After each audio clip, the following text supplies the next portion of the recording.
And good evening, everyone. Welcome. My name is Syed Hassan, and I'm the Executive Director of the Migrant Workers Alliance for Change and a member of the Migrant Rights Network. My name is Sarome Rowe. I'm a migrant worker from the Korean Peninsula, and I'm also an organizer at the Migrant Workers Alliance for Change. So tonight's event is part of the Talk Act series of the Migrant Rights Network. As soon on your screen, you'll see a list of the names of our organization. We are a coalition of almost all migrant-led organizations in this country. We are made up of 40 groups in 8 provinces who are coming together with one voice and with one mission to win justice, equality, and dignity for all migrants, including migrant workers, migrant students, undocumented people, and refugees. We're united to build a single platform. And part of that attempt is to bring together our ability to speak to the federal government, but also to respond to issues that are facing migrants and the Canadian public at large. A part of that is this Talk Act event today that is going to be about housing. We are united in calling for full and permanent immigration status for all migrants because that is the mechanism through which all other rights are accessed. Many Migrant Rights Network members are across the country, right? We are on these lands. We ourselves are today, right now, in a place that is called Toronto. And these are lands that have been defended for centuries by the Mississaugas of the New Credit, that have been taken care of by the Wendat Nation and the Haudenosaunee people and the Anishinaabe people. And for centuries, these lands have been taken care of.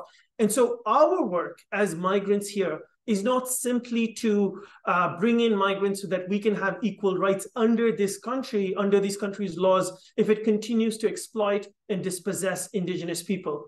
Instead, we are committed to building migrant power, migrant conscientization in support of land back. At this moment, all of our hearts and minds are also in Gaza. As a migrant movement, we stand in firm solidarity with the Palestinian people who remain the world's largest refugee group, numbering in the millions displaced. As a migrant movement, we oppose the displacement of over 1 million people in Gaza by the Israeli army in just the last week. We oppose the displacement where 1 million Palestinians have been forced to leave their homes and move south, and yet, once they moved south, they were bombed. We stand in firm solidarity against forced displacement and affirm that Palestinians, like all people, must be able to stay, to return to their homes, and to move. What the Palestinians face today is a genocide, and we place our unequivocal support behind a free Palestine. We call an end to Israeli apartheid and our support for boycott, divestment, and sanctions. As people in Canada, we are most effective when we direct our voice and our actions to political decision makers and corporations based here. And today, here in Canada, the Canadian government is backing the Israeli military assault on Gaza, and corporations in Canada are profiting from the atrocities in the region. So we join our voices with every major relief organization and most social and people's movement in the world to call for a ceasefire and real justice. Today, in this conversation about housing, we have to speak about all of the ways in which Canada and its corporations are complicit. I want to share my own example. I'm a resident of Thorncliffe Park, where the tenants union is on a rent strike after their landlord increased rent by 5.5%. The landlord is PSP Investment, and it's a Canadian corporation that manages pension funds for federal workers and partners with the Canadian Pension Plan. The CPP has invested more than 10 billion of public funds into Israeli apartheid. The same class of people who are benefiting and profiteering from our housing crisis are also profiteering from Israel's war economy. We are united in our struggle. Since the beginning of the summer, all of us have seen the headlines. We see repeatedly this misinformation that is being parroted that says that immigrants and migrants are responsible for the housing crisis. These are media commentators and even a few economists. Now, on the face of it, this argument might seem very simple, and it goes something like this. Number one, Canada is facing a population boom. Number two, that housing is not being able to stay, that housing construction is not able to stay on pace with the population boom. And so therefore, number three, we must limit immigration so that housing development can catch up, right? This might seem very simple, but it's actually not true, right?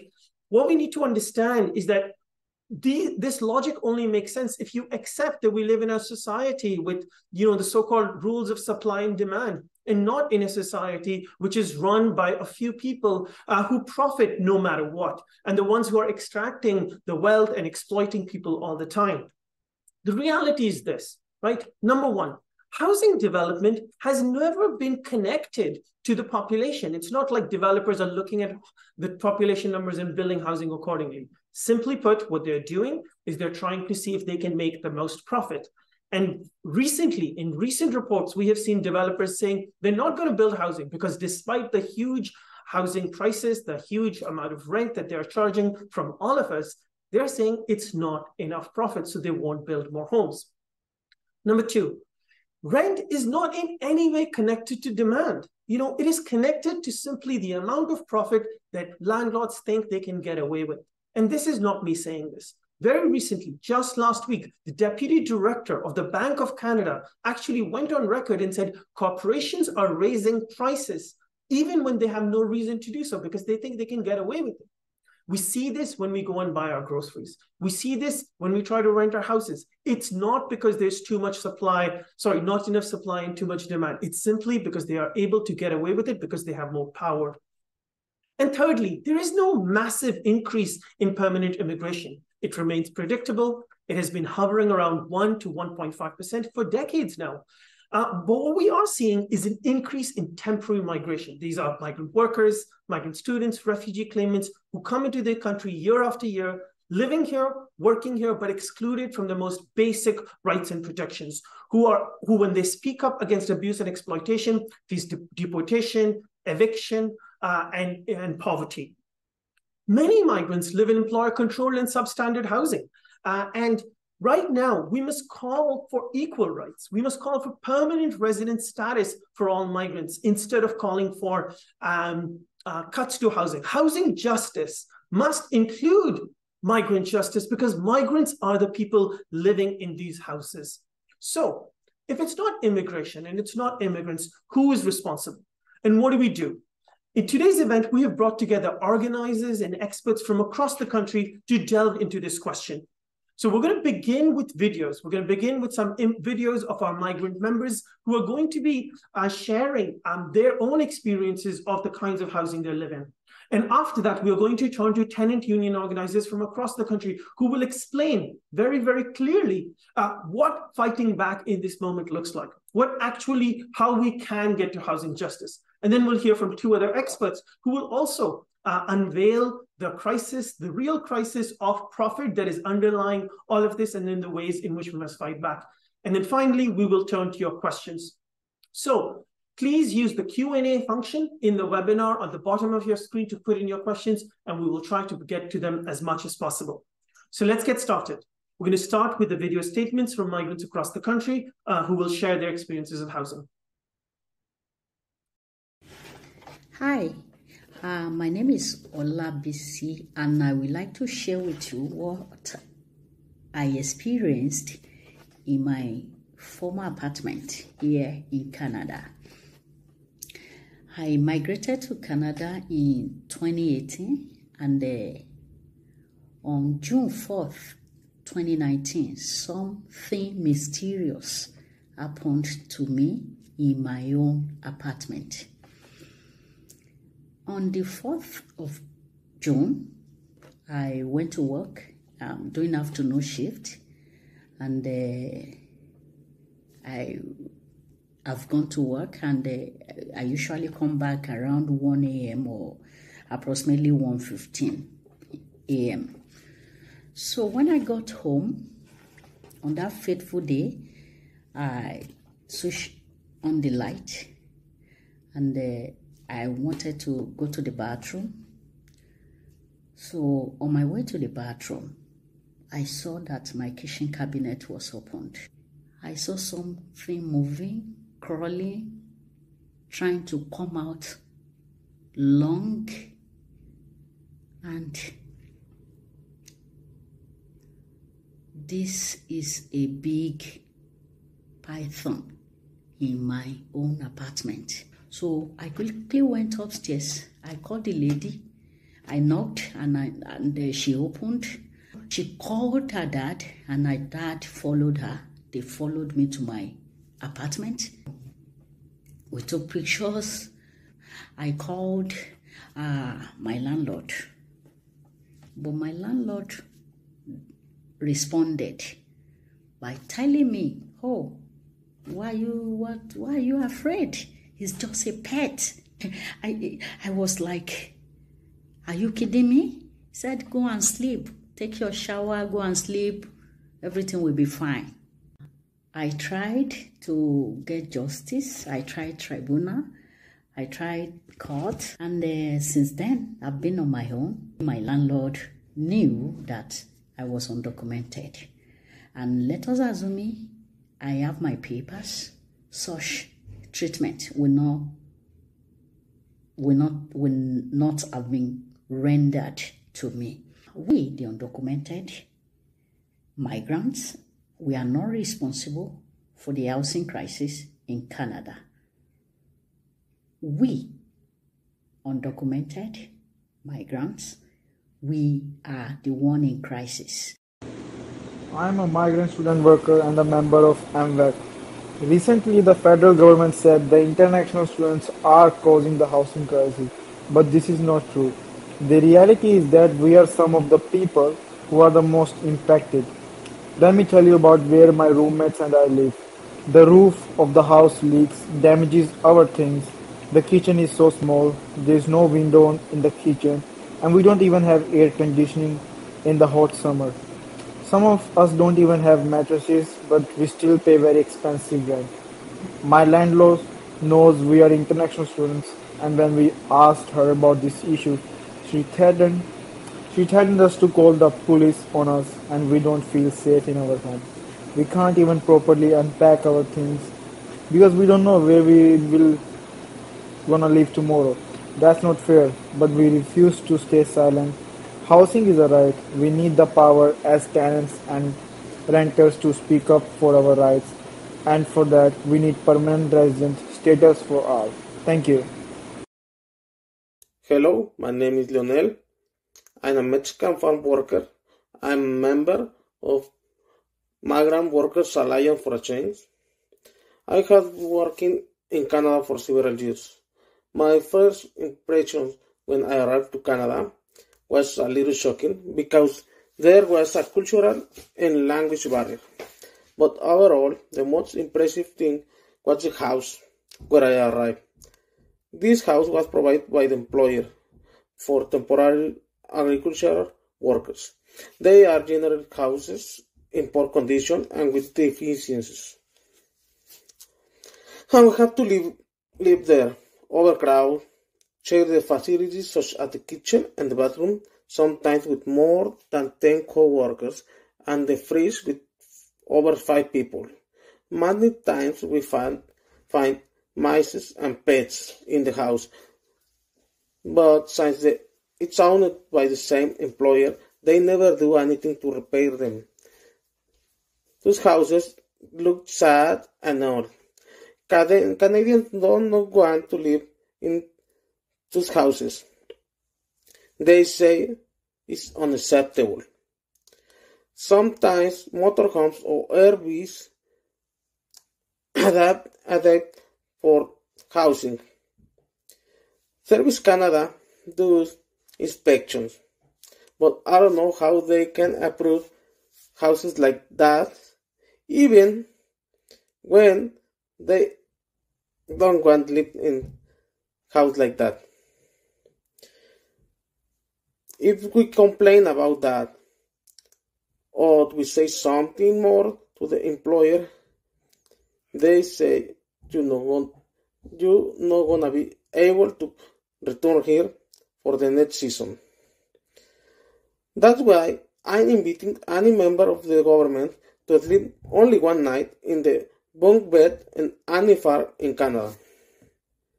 So you have directly heard from migrants and undocumented people ourselves about the realities of the housing that we live in.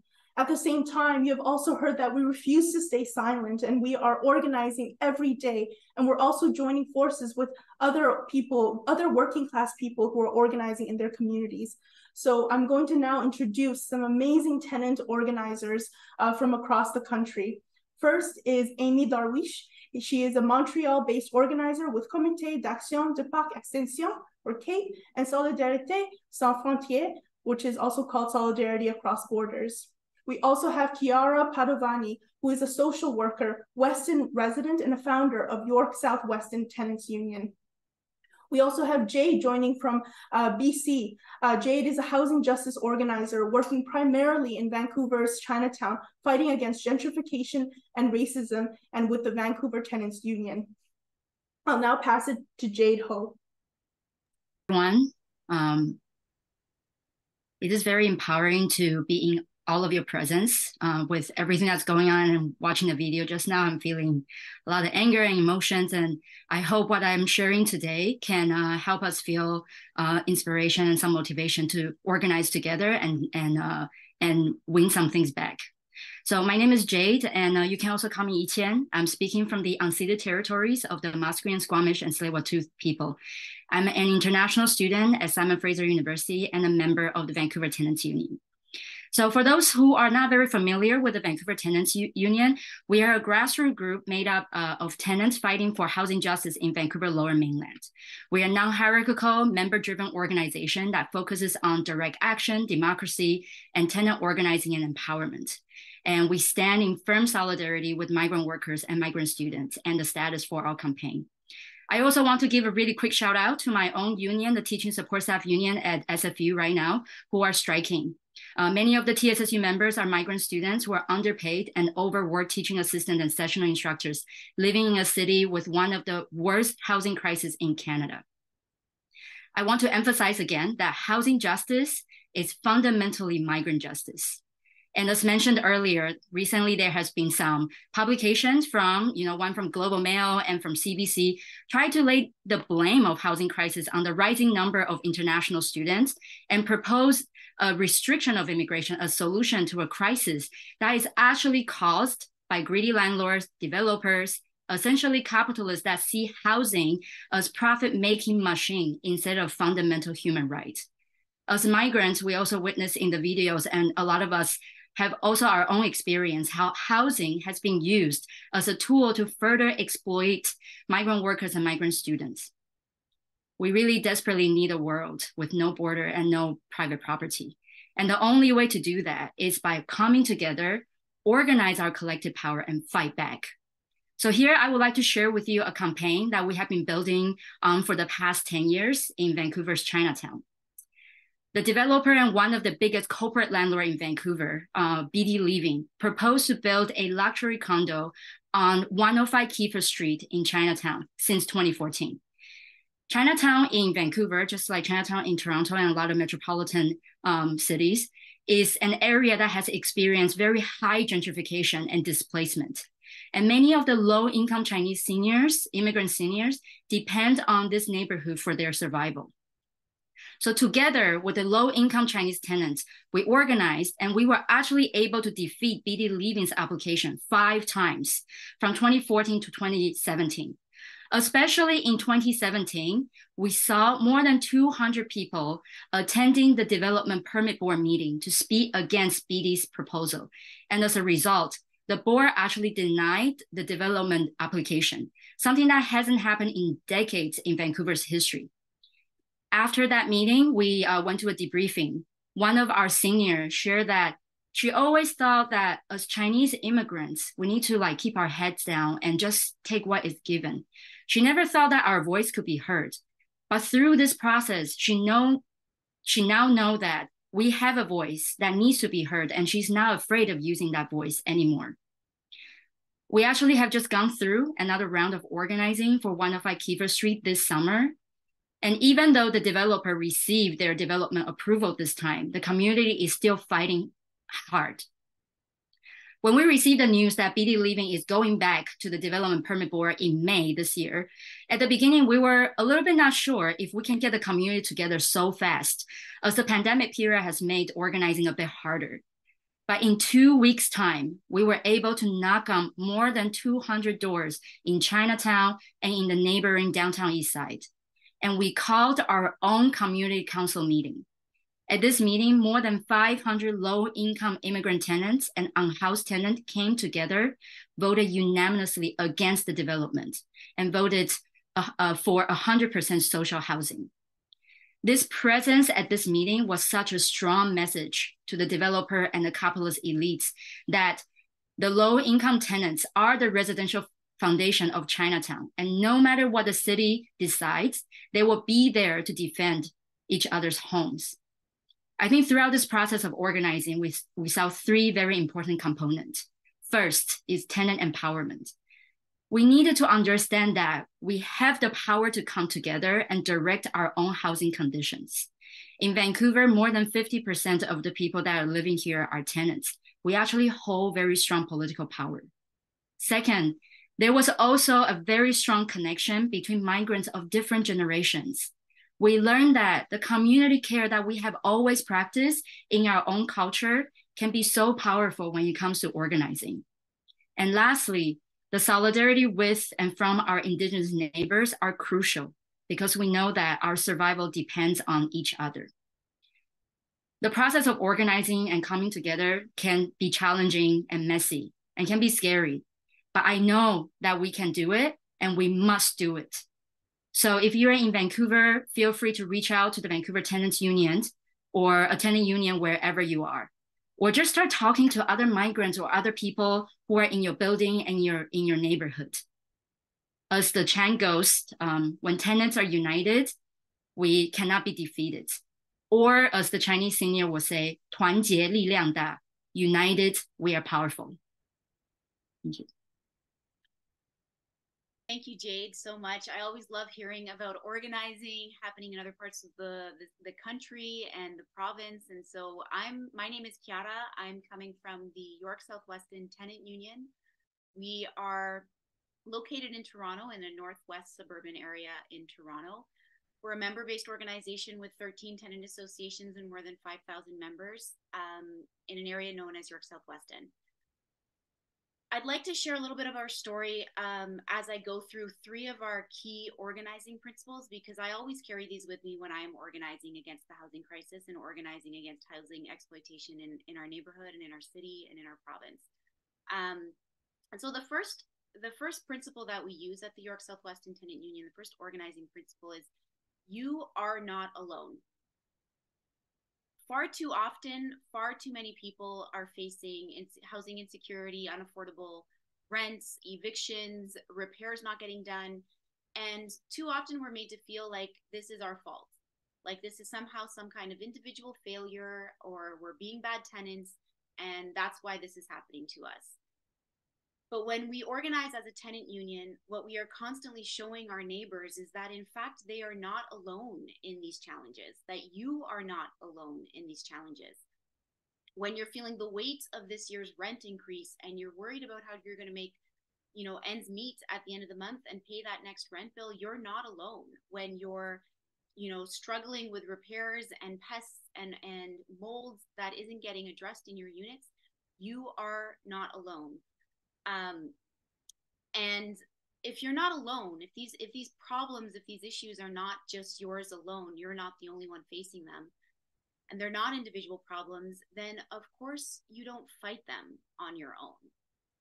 Which brings me to our second principle. Our first principle is you're not alone. Our second principle is we're stronger together.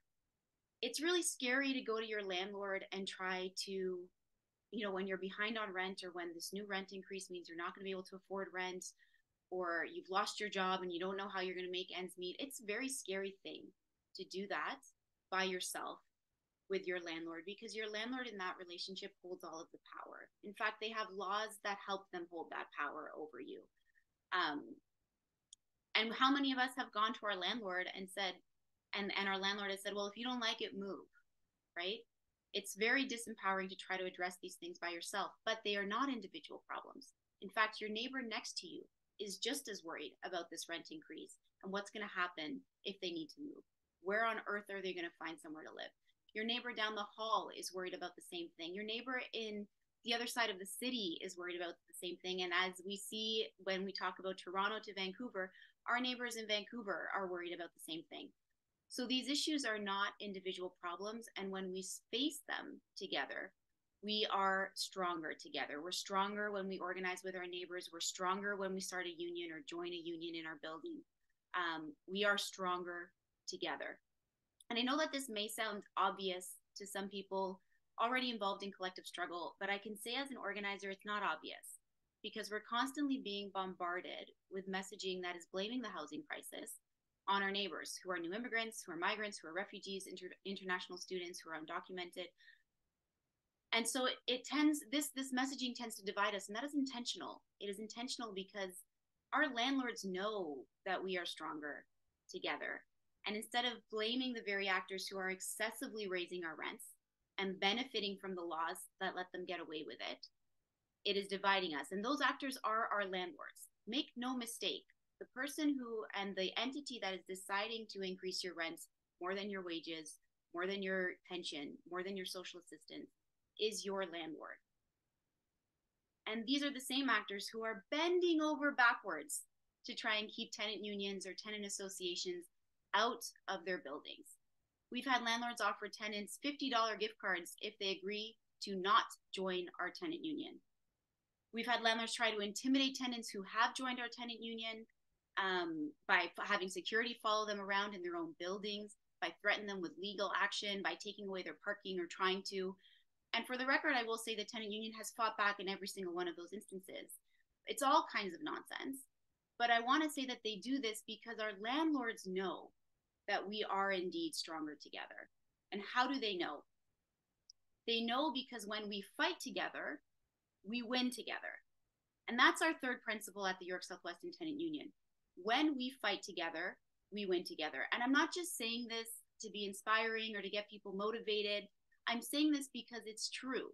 I'm saying this because I keep receipts, and it's important that when we're building our movements, we talk about our victories so that people are reminded about how possible it is to win and what is possible, exactly what is possible when we come together and organize together.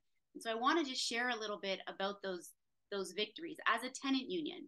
And when I use this term, when I talk about the York Southwestern Tenant Union, I'm talking about a bunch of regular people who've come together, not a fancy organization with sustained funding and paid staff, just a bunch of regular people like you and me, most of whom in our neighborhood are immigrants or migrants, who come together to fight for change and to fight for our homes. And so as a tenant union, we've stopped hundreds of evictions, we've got repairs done in thousands of apartments, and we have saved thousands of tenants money on their rent. 6 of our tenant associations have successfully reduced or eliminated entirely above guideline rent increases, which is what the loophole landlords try to get around in Ontario so that they don't need to follow rent control. 3 of our tenant associations have had rent reductions applied to their rents. This is because we have come together. We've realized we're not alone. We've come together. We're stronger together. And when we fight together, we win together. And I want to just conclude with a recent struggle that we are still in now at the York Southwestern Tenant Union that started on June 1st, when we started what would become one of the largest rent strikes in Toronto's history, with 4 high-rise buildings on strike and more than 600 tenants collectively withholding their rent to protest excessive rent increases and unfair living conditions.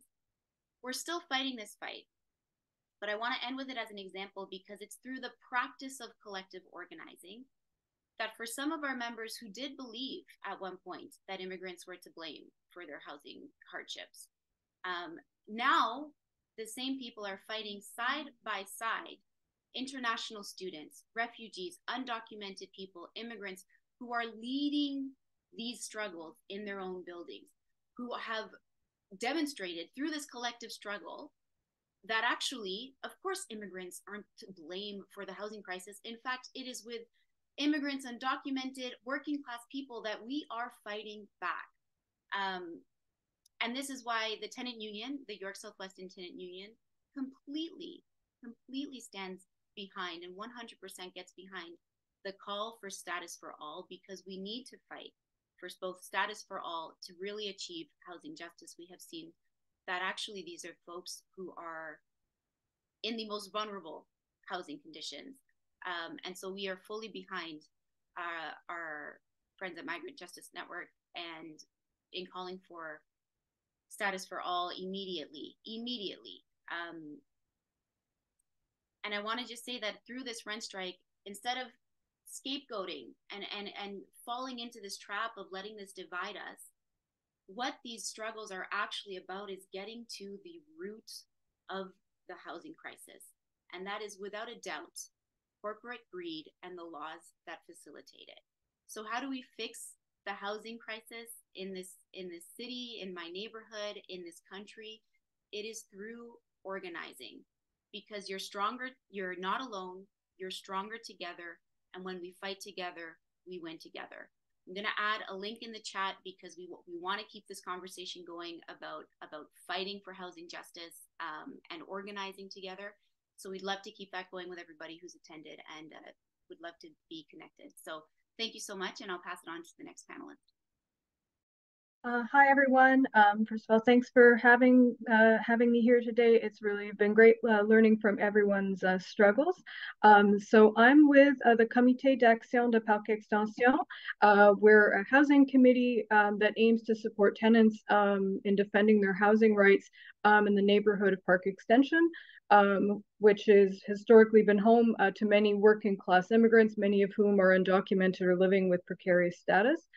For those who don't know Park X well, it's often talked about as being one of the most low-income neighborhoods in the country, but it's also one with a lot of solid community networks and where people support each other and manage to get by, even in the face of exploitative work, abusive landlords, racial profiling of police violence, along with years of institutional neglect.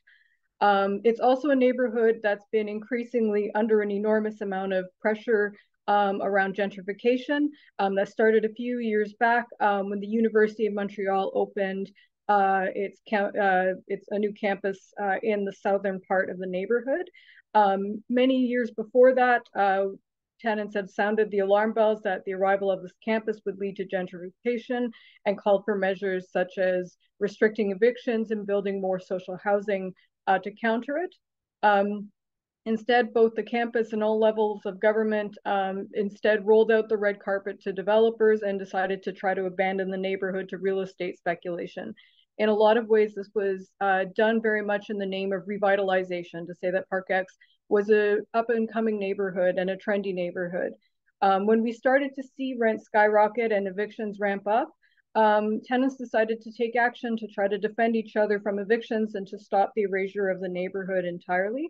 In terms of what this has looked like, we've done a lot of door-to-door organizing, organized a number of multilingual postering and flyer campaigns, as well as organizing building meetings and assemblies for tenants to build solidarity and to fight evictions collectively.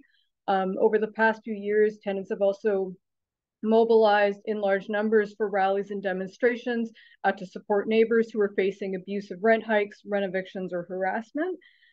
We've also been involved in blocking condo and luxury development, apartment development in the neighborhood. To maybe give one example of a successful campaign, for about 10 years, there'd been a neighborhood-led cooperative that had been trying to get the project off the ground at 700 Jari West, which is a site that was sort of located in the north of the neighborhood.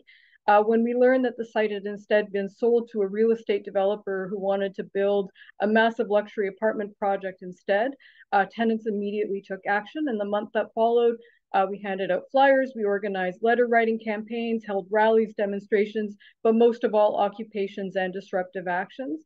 After months of relentless pressure, the borough finally rejected the permit for the project. It was the first time a luxury or condo apartment project had ever been blocked in the neighborhood, and it was a major first victory. Tenants didn't stop there and instead kept pressure going on until the city of Montreal announced that it would be acquiring the site for social housing. In many ways, it represented a major victory in terms of tenant power. It was also an instance where we were able to take it back, a building from real estate speculators, and put it back in the hands of the neighborhood. The struggle is obviously still ongoing. But we often hear that gentrification is something that's inevitable, that's unstoppable.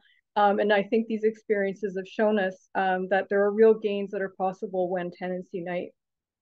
To maybe change gears a little bit, when people talk about Park X, they often talk about the gentrification of the neighborhood, but it's also, and we've also seen in the recent years that many of our neighbors and friends are also facing displacement, not just because of rent hikes and evictions, but because of deportations too.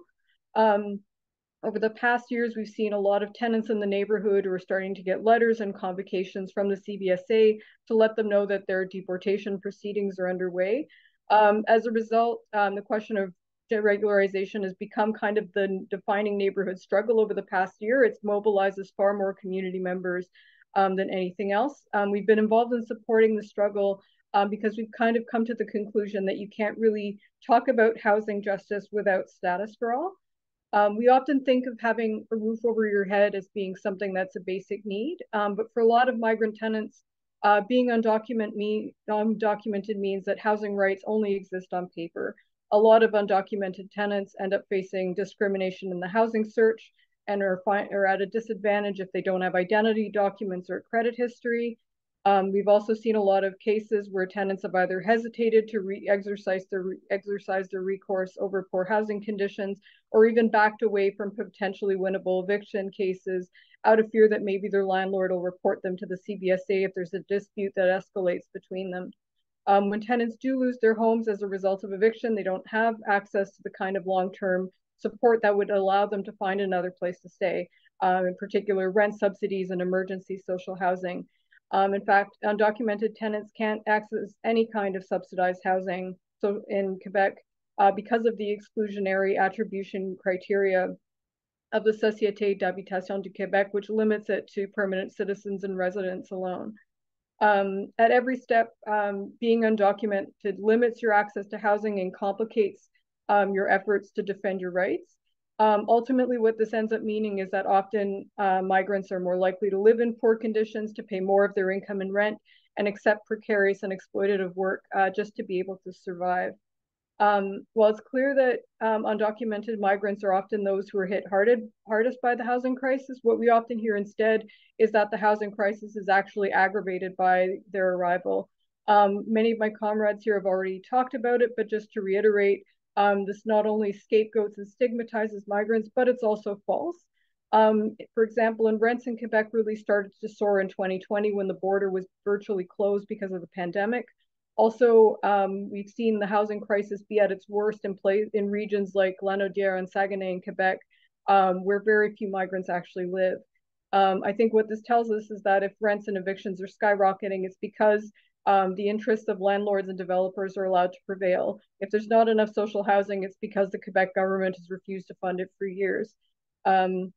If housing is increasingly unaffordable, it's because governments keep putting billions of dollars in the hands of developers and real estate speculators to build luxury housing in the name of increasing this housing supply. In other words, the housing crisis wasn't caused by immigration. It exists because housing is commodified and treated as an opportunity for profit. I think as a housing justice movement, we have the responsibility to push back against this kind of racism and xenophobia when it crops up, and to show our solidarity with all those who deal with the consequences of the housing crisis. I think we often tend to treat questions of migrant justice and regularization as a side issue in the housing movement. I think if we're serious about demanding housing for all, then we have to keep status for all at the forefront of our demands, and demand the full and permanent regularization of all undocumented migrants now without any limits or exceptions. Thank you. Wow, thank you so much to our three amazing organizers and speakers. You can tell in the chat that people are inspired, and we've just all heard about all the incredible multi-generational, multiracial, and multilingual organizing. And we learned some important lessons too on how to take action to defend each other from eviction, speak out against the police violence in our communities, and build power by organizing meetings and assemblies and disrupting the status quo, because the status quo means that the housing crisis and the crisis of inequality will continue, but we refuse to let that happen. We need power in our own hands, and we need status for all. As Amy said, housing justice is migrant justice. So now I'm going to invite our next speaker, Ricardo Tranjan, who is the author of The Tenant Class and a senior researcher with the Canadian Centre for Policy Alternatives. The Tenant Class, Ricardo's book, breaks down pervasive myths about renters, mom and pop landlords, and housing affordability. Drawing upon a long, inspiring history of collective action in Canada, Ricardo argues that organized tenants have the power to fight back. And with that, I'll hand it to you. Good evening, everyone, and thank you for having me here today. Thanks for connecting, for listening. My goal here today is to talk about a few key myths in the housing debate and provide you with direct ways to counter them. But before doing that, I want to provide you with some broad context. For at least 30 years, and arguably much more, almost the entire housing system is geared towards financial gains. And by almost entirely, I mean 96% of it. From land development to financing to commercialization, various government measures have been put in place to ensure that owning a house is profitable, generates capital gains, and leads to wealth growth. That's what the housing system is set up to do today. Yet, day in and day out, we hear this alarming news and reports about skyrocketing rents, about fast increases in housing prices, about the generalized lack of affordability. And it's a sort of like nonsensical debate in many ways. It's like saying, listen, we made this apple pie. We followed all the right steps. We used all the right ingredients. Then we bake it. But now our apple pie doesn't taste like a chocolate cake. And what's wrong? How come it's not tasting like a chocolate cake? So Ricardo, you are an expert. You study these things for a living. Can you tell us? Can you explain us why our apple pie doesn't taste like a chocolate cake? Can you provide us some innovative solution to this very complex policy puzzle ahead in front of us? And I'm often tempted just to say, maybe we should use a chocolate cake recipe next time. Maybe we should build housing that is not for profit. Maybe our entire development, finance, and commercialization system should be set up differently, and it should be set up to ensure housing affordability and to ensure housing security, if that seems to be our goal, and not set up to provide high returns on investment and to allow for wealth generation. So it is kind of an absurd debate in that we set up the system to do one thing and we are always seemingly shocked that it's not doing this other thing over here. But you see, in our political system, politicians can't just say how it is. They can't say it, well, our housing system has winners and has losers. Some people will get really rich, others will get evicted. If you're in the second group, tough luck.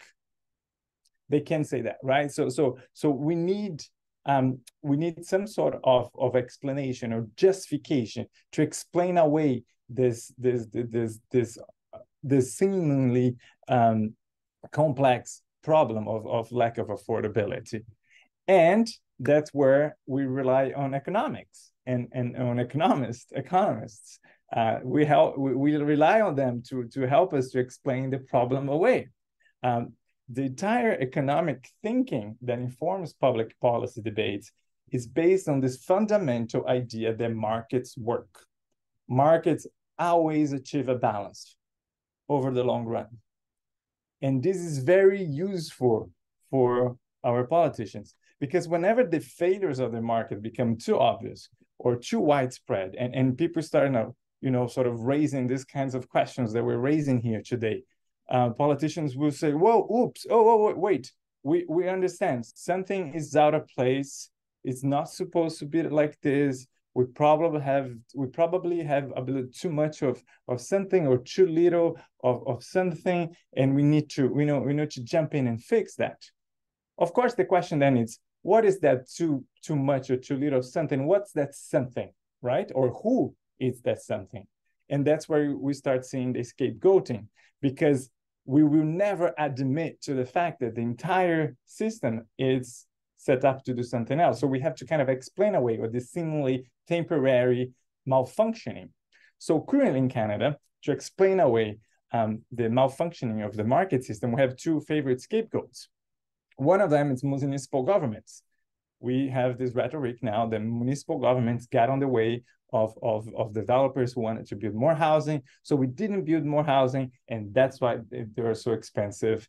And now we will push municipalities out of the way. We will build more housing, and prices are going to come down. That's the argument. The other favorite scapegoat right now is migrants. Too many people, not enough houses, and that's why the prices are going up. I think it's really important to understand that the fundamental role of these excuses is to diverge attention from the fact that the housing system is set up to generate profit, not to provide housing security. And that's what we're seeing right now is a glitch.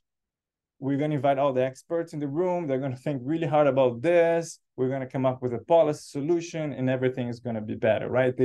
That's the ultimate sort of purpose of these excuses. So how to counter some of these excuses? That's what I will tell you that's what we're going to focus on the next few minutes. So the first one that you probably hear a lot is this notion that housing is expensive because there's not enough housing. Okay, people hear that all the time now. So the interesting thing is that the people that we're going to be engaging with, the vast majority of them, they're actually housed. They're just paying too much for it. Or if they're trying to move, they actually identified a unit or a house that would suit their needs. They just can't afford they just can't afford it. So housing for them, it does exist. It's not that we don't have enough of it. They have, they're in one and they can see where they want to be. They just can't afford it. So I think it's easier to kind of like avoid going into the rabbit hole of like this supply and demand stuff. And I warn you, don't go there. I spend my life in that rabbit hole and it's dark down there. So like you can kind of like not go there, and you can just say, well, the problem is affordability. Rents, like the limited supply of housing allows landlords to increase rents by a lot. But there is still an action there. The landlords have to increase the rents, and there's another implicit action there. The governments have to allow them to increase those rents. So it's important to bring those actions back to a lot of this housing debate. We often hear things like rents go up or rent inflation or rent growth. No, rents don't go up. Landlords increase rents because governments allow them to do. So put the subject back into those sentences and ascribe responsibility for those actions to the landlords who is choosing to increase rent and buy a lot, and the governments that are choosing to allow them to do so. The other things that you're going to hear is, if you build more houses, prices will go down. Well, building anything anywhere will not have an impact on affordability.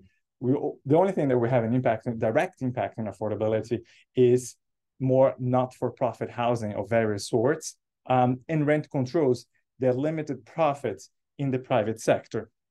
The not-for-market housing, even if we start building lots today, won't have any immediate impact for folks for at least 4 or 5, likely 10, 15 years, right? So that rent control part is really important. But then what you're going to hear is one of the favorite comebacks from the real estate industry is just say, well, if you put rent controls, it limits profit, and then it kills profit, actually. That's what they say. It kills profit, and no one's going to build more housing, and the whole thing is going to get worse. And what I need to remind folks is that rent controls limit the margins of profit. It doesn't make operations lose money, right? You limit the amount of profit that can be made. You don't remove profit out of the equation. Rent controls limit the amount of the percentage increase on rents every year. You usually attach them to inflation, but it's not a rent freeze. The only people who would not participate in the market in a rent control environment are folks who are expecting really high returns on investment, who are ready to engage in predatory practices. And then the question is, do you really want them to be there in the first place, right? And then finally, just to wrap up, the other question, of course, that you hear is the question of migrants and immigrants. As you know, there are too many people, and that's why housing prices and rents are going up. The fact here, as it was already discussed earlier today, population growth, it has been really steady for the past 20 years. If you compare 2007 to 2017 to 2010, that 3-year period before the pandemic, and the 3-year period since the pandemic, 2020 to 2023, population growth has been on average very similar, quite the same. So that's not what's driving. It's quite predictable how the population is growing. And so the real problem is that we have a housing system that is set up to generate profit and not to ensure housing security for a naturally growing population.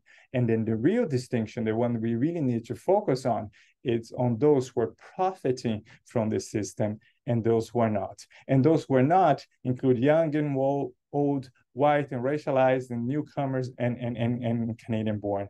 And that's, I think, those who are walking away with bags full of cash, and those who are experiencing housing security, that's the distinction that I think we need to focus on. And I will stop there. Thank you, Ricardo. You've just painted out a clear picture for us on how our current housing system is set up for profit and not security. And you've also given us arguments to counter the anti-migrant scapegoating and excuses. So I'm sure you can all read that more in Ricardo's book. And you've added to the many who have said that it doesn't have to be this way. And so I'm now going to introduce our next set of speakers who are going to have a little bit of a discussion. As we go through this, please add your questions by using the Q&A feature in Zoom. You can see the button on your screen, and then we'll then open up the floor for Q&A. And now I will introduce Leilani Farha and Syed Hassan. Leilani Farha is Global Director of The Shift and former UN Special Rapporteur on the right to housing. The Shift is a global movement to secure the human right to housing. The Shift restores the understanding of housing as home, challenging the ways financial actors undermine the rights to housing. Using a human rights framework, The Shift provokes action to end homelessness, unaffordability, and evictions globally. And Syed Hassan is the Executive Director of Migrant Workers Alliance for Change and a member of the Migrant Rights Network. Migrant Workers Alliance for Change is a member-led organization of migrant workers, international students, and undocumented people fighting to win worker and immigration justice. And the Migrant Rights Network is Canada's largest coalition of migrant-led groups uniting to win status for all.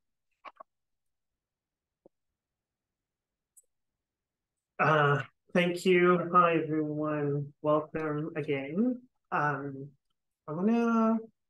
First of all, thank you, Leilani. How are you doing? I've been better. It's been a very rough 11 days. I stand in solidarity with Palestinians in Gaza and across the West Bank. I'm an Arab Canadian, and so this hits very hard.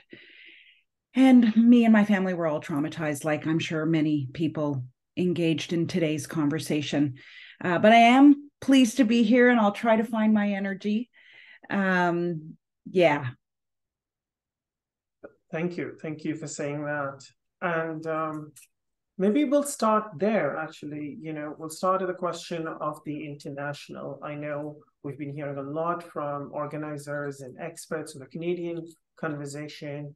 There's the former UN Rapporteur on housing and somebody who's the head of a global organization.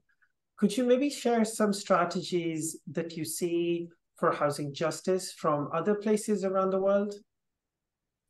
What a lovely question. And first of all, I want to say that, of course, the housing crisis is global.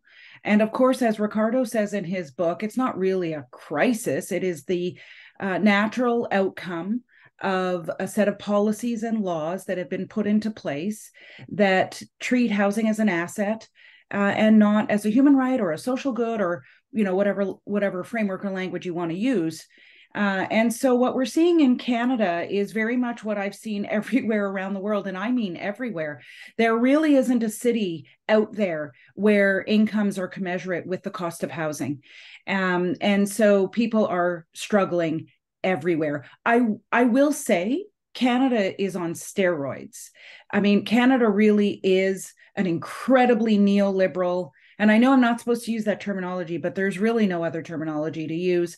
It is a neoliberal Uber housing system that is completely broken. And the tenants who've spoken today and the tenant organizers have so captured all of the problems in this country with respect to housing. In terms of what I want to say about solutions that I see elsewhere, before I get into anything granular, I want to say, I mean, the timidity of our governments here, the lack of creativity, the absolute failure to grasp how fundamental and how dire the situation is, and to then act in a proportionate way is phenomenal.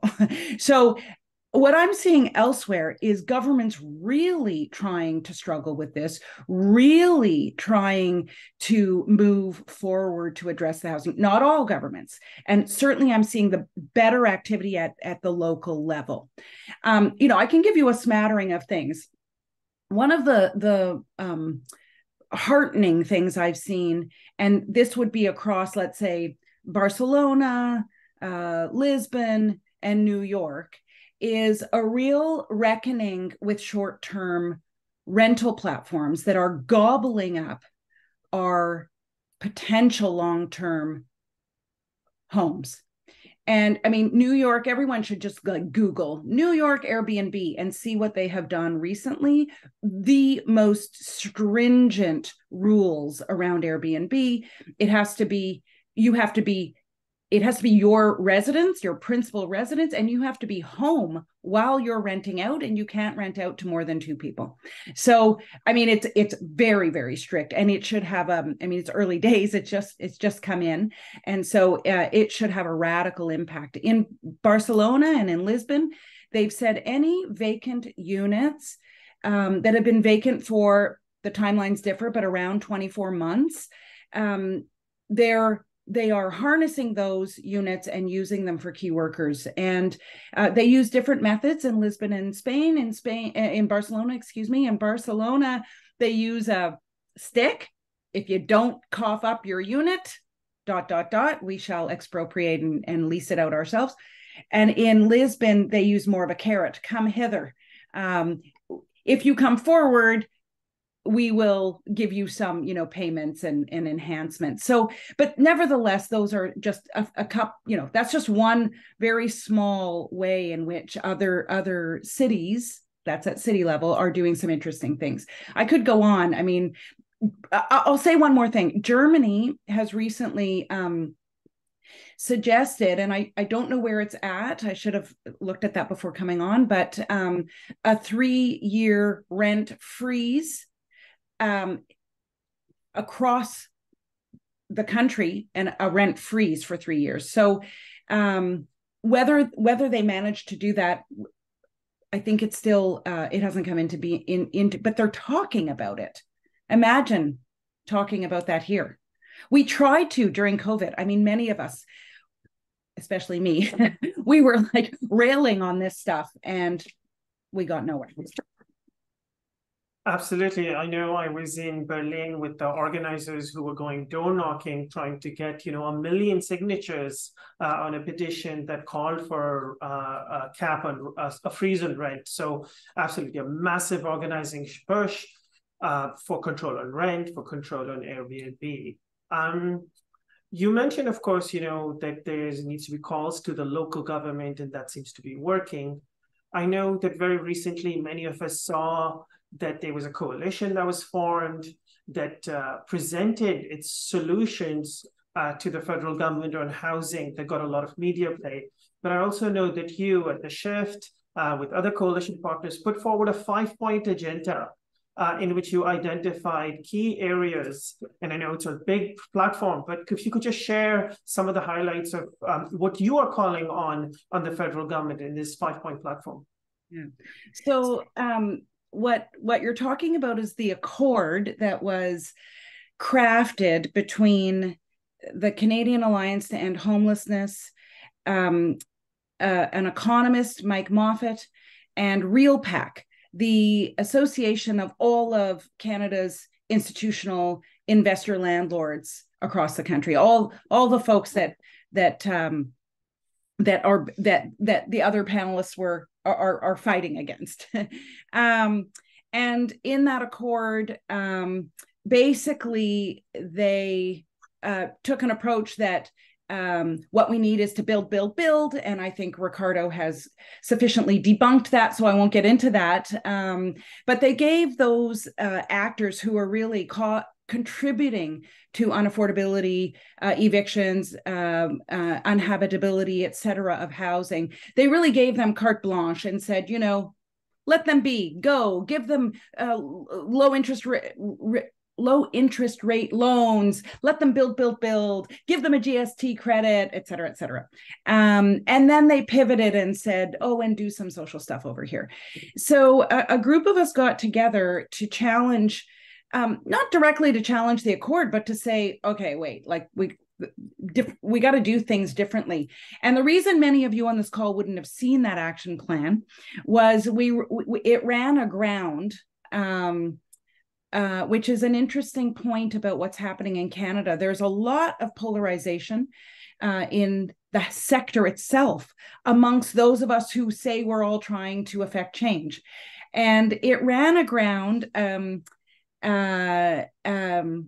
There were differences of opinions of some of the partners and as to how much we should hold these guys to account, let's put it that way. And by these guys, I mean the institutional landlords. But here's some of what we said in the original iteration.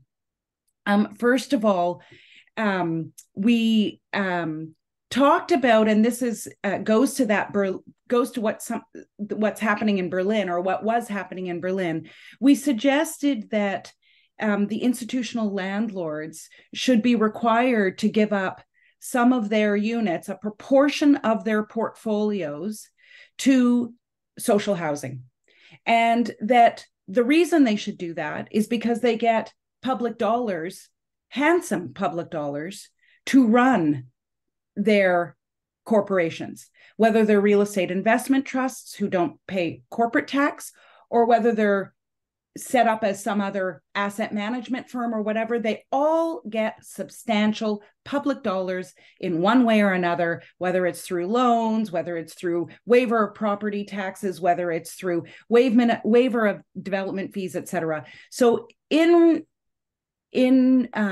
response to those public handouts, those public subsidies, they should provide a percentage of their portfolio as social housing. And I think we gave them a 5-year window, and it was across their portfolio. So it wasn't just their shitty old buildings that they could use, but rather their entire portfolio. The other thing we suggested was the harnessing of existing resources like vacant homes, doing audits of every city so that we know what stock is available, what lands are available, what lands are supposedly going to be developed but are actually just sitting there vacant, that where modular homes could be put on, that kind of thing. And we suggested that because, one, it's efficient, but two, it's also climate friendly to use existing resources, and the same with the first. So that just gives you an example. I want us to have enough time for Q&A, so because I think I see 18 Q&As in the box, but I guess the big call out from my side is we have to be way more radical. Oh, sorry. And I just want to add, much stronger tenant protections, and we think much stronger tenant protections. And we think the national level government does have a role to play in that. They must show leadership. They have to tell the private actors what to do, and they have to tell the provinces and territories what is necessary to turn this crisis around. So we're talking about things like rent freezes, no evictions, and certainly no evictions into homelessness. Thank you so much, Leilani, and I think you're right. We need to turn into the question and answers. We're going to invite all of the panelists up, and my colleague Saron is going to be moderating and bringing up the questions. And so hopefully we can continue this conversation. And as people are coming up, I just want to, kind of reiterate the huge number of strategies we've been talking about. We've been talking about tenant union organizing. We're talking about the ways in which public policy is being pushed at the local level and the national level. And what really struck me that came up over and over again is how all of these movements are including migrants. There's so much, including when I saw in Berlin, it's not that migrant and undocumented people are sort of separate from the conversation, that they're all, we are in this together. There are, almost 2 million people in this country without permanent resident status. So those are our neighbors. I'll turn it over to Saron to get us going. So there are so many questions, and I think one of the repeated ones is, how can one best go about tenant organizing when most tenants in cities across Canada rent from so-called mom and pop landlords? It seems more difficult to organize against individual small landlords compared to corporate landlords. And I think it's also a broader question about, how does one get started in organizing? So who wants to go first? I can take a quick stab at that one, and then I'll pass it over to Jade and Amy. So I would say the very first thing that I would recommend anyone do when starting a tenant union or a tenant association in your neighborhood or in your building. And if you live in a neighborhood where there's lots of folks living in basement units or private rentals or individual landlords kind of scenario, I would say it's the same. You've got to talk to your neighbors. So go out, talk to your neighbors, find out who else is in that situation, because I can tell you there are thousands in your own neighborhood that are in that situation of feeling worried about what to do with an individual landlord who maybe there's no lease, maybe there's no written lease, maybe it was a verbal agreement. There could be a million different things. So first is just get out there and talk to your neighbors. But the second thing I want to just say is that we've given, in the York South-Weston Tenant Union, actually, we've prevented multiple evictions of folks who are living in small units, in a basement unit or in a secondary suite of a home, and it follows the same path, which is talking to your neighbors, getting your neighbors together, and applying pressure on that landlord. And I would say it feels more daunting because you're in a situation where not everyone shares the same landlord, but I would say we've had lots of success. It is actually easier oftentimes to pressure a very small landlord into doing the right thing and not evicting your neighbor than it is to pressuring a very large, international REIT or multi-billion-dollar landlord company. So I would say don't let that hold you back. Still talk to your neighbors. And I would say we've had lots of success actually in coming together as a neighborhood, as a community together to put pressure on a landlord through phone zaps, through petitions, through, rallies outside of the unit. I don't know if Amy or Jade have any other tactics they want to share, but those have been successful for us in York South-Weston. Can I add a few things? Yes, please. I really think that the beginning of organizing is about relationship building, right? We live in a city, or we live in this world where it wants to isolate all of us. Even within the city, they will kind of frame tenants' issues as individual issues, right? But now, hearing from all of the speakers and from all of the organizers, we know that this is not an individual issue. So we have to come together. So by actually cultivating relationship with each other, getting to know your neighbor, even if there's no immediate issue, right? Like learn the names of your neighbor, what they do, who they are, remember the name of their dogs, their kids, all of that. Just started applying care with each other, because essentially that's the world that we want to build, right? A world with care. I also just want to mention that I think in Vancouver, especially, a lot of time, the mom and pop rental kind of a narrative is like used to talk about, to kind of hide the reality of the corporate landlord, right? The kind of like overtaking of the kind of like housing as profit kind of narrative. But there's actually very few mom and pop landlords in Vancouver specifically. Even in some of the private homes, those owners, they usually own several different buildings, and then they buy them so that they can rent it out, right? And there was a really good example where a friend of mine who was living in one of these buildings, and the landlord was really bad. And then she found out that this landlord also owns two other housing buildings. So somehow they got all of the tenants from all of these housings together, and then send a letter to the landlord and be like, hey, you need to do this. We actually got everyone together from all of the different buildings that you owned. I think Chiara and Jade covered, I think, a lot of the things that I would raise. I really wanted to second a lot of what they said, namely that a lot of it starts with building relationships, of people getting to know each other, of creating spaces for tenants to be able to share their experiences. Often what we see is that problems are never really never really unique to one unit, that often, even in small buildings, multiple tenants will be facing very similar struggles.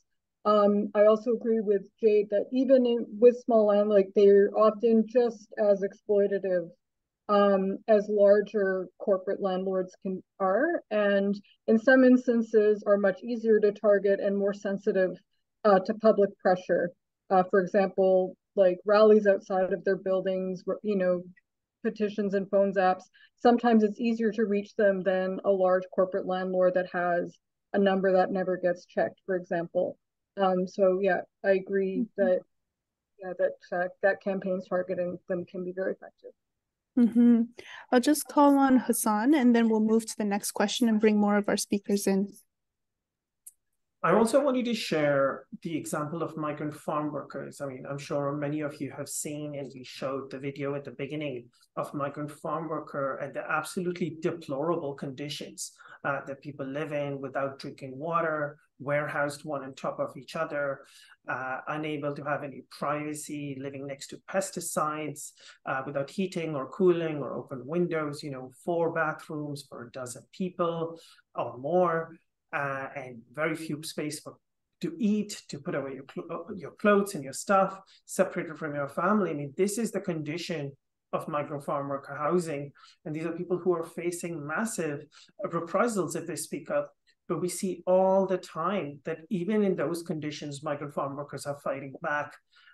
Just recently, Justice for Migrant Workers, who's an ally organization of ours, organized these Caribbean workers who released a video of the sewage coming up through the bathroom. And when they spoke about it, the employer actually deported them.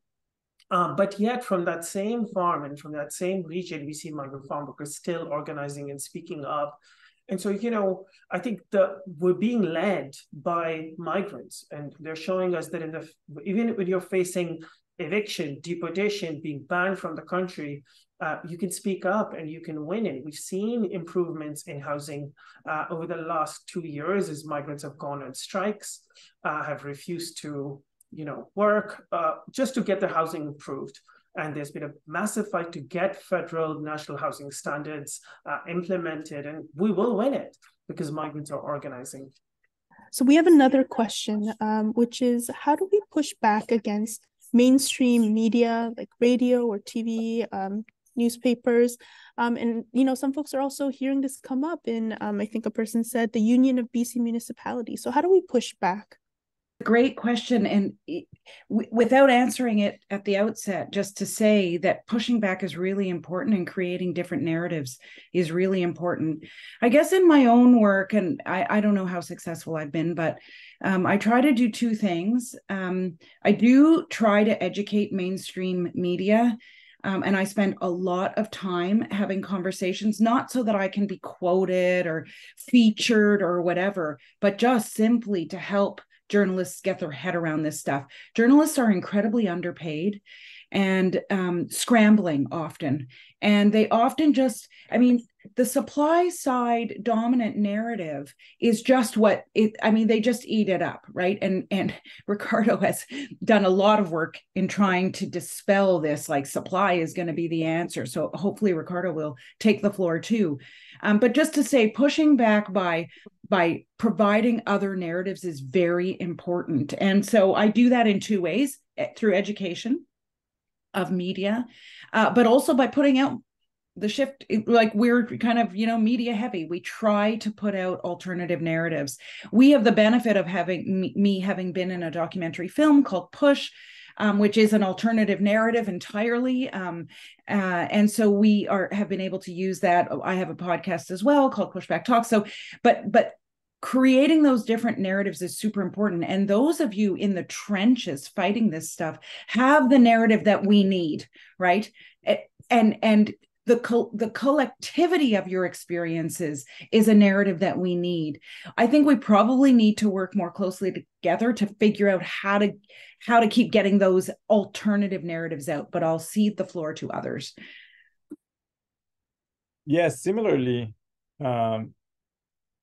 I spend a lot of time trying to work with journalists and counter that supply and demand narrative, as Delaney said. Those stories literally write itself, especially nowadays with AI. They're so easy to just be written and be pushed out, and then next thing. But what I would say is two things. First, I was positively surprised with the way so many journalists received the book. This is a Marxian analysis of the housing market in 2023 Canada. I didn't think it was going to be picked up by any of the mainstream media. It was written mostly as a resource for tenant organizers, for tenant movements. And yet I had opportunity to engage with a lot of journalists on the book, not only obviously the more progressive venues, but a broad range of venues. And for me, often I heard like, this is great. We're so tired of writing those stories. We're also pretty bored of writing those supply and demand stories. It's so great to get something that is different and that kind of resonates with reality. Because again, I think that's the power of some of the alternative narratives that we are trying to push forward. They more clearly resonate with reality than the abstract modeling that informs public policy. The second thing that I would say is that in the position that I am, it's always great when I can then send the journalists to talk directly to an organized movement, so that the conversation in the media is not simply, between these pundits and between people who are kind of not really kind of, engaged with the grassroots, who are not organizing, who are not living, who are not experienced. So, but there's a difference there between. So you have one option is you have the pundit versus pundit, right? So the conversation just happens amongst ourselves and everyone just listens to it. The second alternative is that the journalists go to get some lived experience. So they personalize the issue. And so with renting, that happens a lot. They're like, oh, okay, let's meet Mary. Mary, and then you hear this whole story about Mary, and it's kind of like this individual story. And then, it's interesting, but not as powerful when you get to talk to a tenant union, organized tenants, when someone, I think that's very powerful in changing the narrative a little bit. And I use often Quebec as an example, right? Like there's no way a reporter in for like Le Devoir will write piece about Bill 31 and will not connect with Right. will not connect with Haklak, will not get their take on it. So that story will not go out without the perspective, of movement directly articulated by the movement itself. And I think Absolutely. that's a sign of power, that's a sign of success for the movement. And I think that was kind of one of the things we should be aspiring for. Absolutely. We're just a couple minutes until we're going to close our event for today. So I'll just call on Jade, Kiara, and Amy, and then Hassan to answer this question and also close the Q&A. I just want to also add really quickly on the other side is that organizing is also educating each other. So I think on the level of working with journalists and all of that, and on the ground, we also need to work with each other and then teach each other. So I think that some of the examples that come out from Vancouver Tenants Union is like sometimes we'll get together, let's say like we read the tenant class together, right? And then we can, when we start going out and organizing, then we can also do that with tenants in different buildings as well. So I think that we need to like guard ourselves with knowledge and also keep educating each other, and then so that we can grow our political consciousness as we organize together. I will echo what everybody is saying, and just add that organizing is a form of producing an alternative narrative. It is a form of really pushing back against who is really to blame and to be held responsible for this housing crisis, and who are the actors that are fighting back. Because in the York Southwestern Tenant Union, nobody can walk away from coming out to a single action or a single canvas in our tenant union and walk away thinking that a neighbor who is a refugee or an international student or whatever is making this housing crisis worse, because those are the exact same people leading the fight for these rent strikes, the fight for bringing back rent control, vacancy control, like there's just no question. So I would encourage everyone to really, the best way is to practice this collective struggle, to get involved,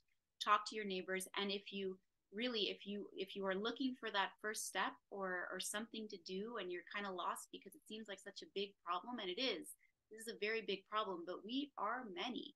There are a lot of people. We hold a lot of power together. So please feel free to reach out to us at the York Southwestern Tenant Union. I mean, I'm sure Amy and Jade would be more than happy, and Hassan would be more than happy to bring more people into these movements, because that is how we build power, is by bringing more people in. So just knock on our doors, virtually or literally. Definitely. And, there are so many questions that haven't been answered, or we're just getting started. And I'm sorry we don't have the time to get through all of them, but it's clear that the conversation has to go on. And I see, folks, if you can stay on for another 5 minutes or so, we do have an exciting closing at the end. So you'll want to stick around for that. And as folks have said, the place to have these conversations is in organizations. It's a tenant union, it's a migrant justice organization. And so before you leave, stick around, and I'll pass it over to you, Amy. I don't actually have a lot to add beyond echoing maybe what my comrades have already named, namely that I think that we push back against these things, by organizing together, by building relationships. I think it's often easy to have perceptions of how the housing crisis plays out, and it's much harder to hold them when you are actually kind of confronted with the realities that tenants are facing and challenging some of the narratives that exist. Thank you so much, all of you, and especially, to hear about the necessity of political conscientization and organizing, because that is critical. I think we have to ask ourselves, why this story and why now? Because I watched and kind of completely surprised and perplexed, because it's sort of, this is not a conversation in the country prior to this summer. And then suddenly it's like immigration is the housing crisis. And then immediately after that, it was international students and, presentations to cabinet and a dozen and one op-eds. So how did this happen? And I think we have to look back a little bit. Over the last 2 years, we have seen one of the most powerful movements in the country, our support for encampments and tent residents and people in parks, which showed the abject failure of housing in this country. And that has been followed by this massive blossoming of tenant union organizing. I mean, imagine we're convening all these people, and there's so many more who are doing this work. And parallel to this, we have seen this strengthening and expansion of the migrant justice movement. You know, we have won just over the last few years multiple kind of unbelievable programs. We've won a stop on deportations on 100,000 international students. We got permanent resident status for 85,000+ people, some of them low-wage working class people for the first time. We want a right for migrant workers to study without a study permit. We're going to win soon the right of people to bring their families. These are historic struggles that are being waged and won in a very short part of time. And right now we are at the cusp of getting the federal government to pass a regularization program, which means permanent resident status for undocumented people. And if we win that, 500,000 people, some of the most excluded people in the country, will be able to step out of poverty and will be able to fight back against bad bosses and bad landlords. And it is at this moment that this counterattack begins, which kind of leaves developers off the hook. Because now that's not the issue. They're doing the best. They actually need more money. They need GST cuts and they need more support. And so it is the fact that we are winning is this counter push. And so the only way forward, as we have all said, is to win housing justice and to win full and permanent immigration status for all. Because we don't need to win the battle of ideas in a mainstream newspaper. We need to win it in our neighborhoods. We need to make it impossible for them to raise our rent. We need to make it impossible for them to deport us. And that's how we win. And I think that's the pushback, and we are doing it, and we can continue to do it. And as Sarum said, we have to go out from today and take to the streets and join into meetings. And we should see this pushback as a sign of our success.